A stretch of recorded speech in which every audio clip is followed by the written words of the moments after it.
দুপুরটা ছিল একেবারে সাধারণ। রোদ ছুঁয়ে যাচ্ছিল স্কুলের মাঠ, ক্লাসরুমে টুকটাক গল্প, বাচ্চারা ব্যাগ গুছিয়ে নিচ্ছিল ছুটির অপেক্ষায়। হঠাৎ সেই নরম ছন্দ ছিঁড়ে ভেসে এলো এক বিকট শব্দ। মুহূর্তেই থমকে গেল চারপাশ। চোখের পলকে আকাশ থেকে ছিটকে পড়ল একটি যুদ্ধ বিমান, সোজা একটি স্কুলের ছাদে। চারদিক ধোঁয়ায় ঢেকে গেল। তার ফাঁক গলে ভেসে উঠল একটি ছোট্ট খাতা। খাতায় লেখা, আমি বড় হয়ে পাইলট হব। সেই স্বপ্নটা হয়তো এখন পুড়ে ছাই, আর সেই দুপুরটা আর কোনোদিনই সাধারণ হয়ে উঠবে না। এই দৃশ্য কি শুধুই একটি দুর্ঘটনা, নাকি একটি দীর্ঘদিনের দুর্নীতির ফলাফল?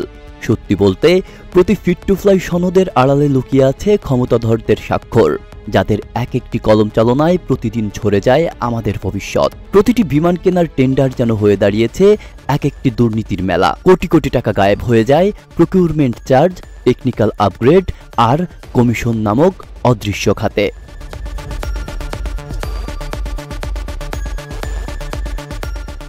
রাশিয়া থেকে কেনা MiG-29 হোক বা চীনের F-7 কিংবা প্রশিক্ষণ বিমানের আড়ালে লুকানো কোটি কোটি টাকার কমিশন, সবকিছুতেই এক অদ্ভুত মিল। নিম্নমান, পুরনো যন্ত্রাংশ আর মিথ্যা রিপোর্ট। একটি ট্রেইনার বিমান কিনতে দেখানো হয় 3 গুণ খরচ, অথচ সেটি উড়ান শুরুর আগেই পরিণত হয় উল্কায়। তদন্তে বেরিয়ে আসে ঘুষের বিনিময়ে দেওয়া হয় ওড়ার অনুমতি। এটি আমাদের প্রতিরক্ষা ব্যবস্থা। 2025 সালে এয়ার চিফ মার্শালের বিরুদ্ধে 3000 কোটি টাকার দুর্নীতির অভিযোগ তদন্তে আসে। জব্দ হয় ব্যাংক অ্যাকাউন্ট, নিষিদ্ধ হয় বিদেশ যাত্রা।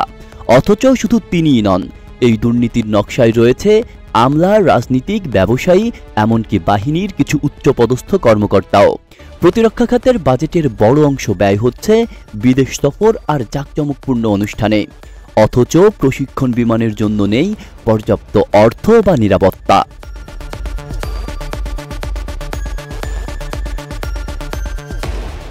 এই দুর্নীতি শুধু আর্থিক নয়, এটি প্রাণঘাতী।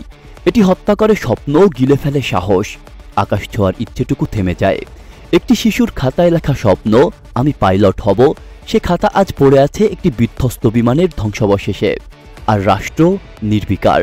রাষ্ট্র জানায় এটি দুর্ঘটনা, কিন্তু পরিবার জানে এটি হত্যা। আর এই হত্যার অস্ত্র ছিল একটি চুক্তিপত্র, যেখানে ছিল ঘুষের ছাপ, ছিল নিঃসঙ্গ মৃত্যুর অনুমোদন।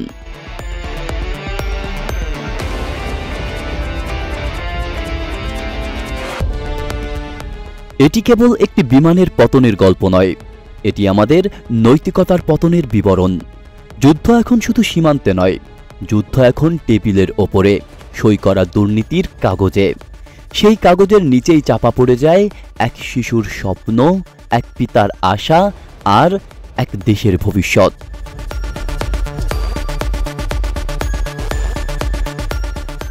আব্দুল্লাহ রাফসান জনি, ঢাকা প্রকাশ।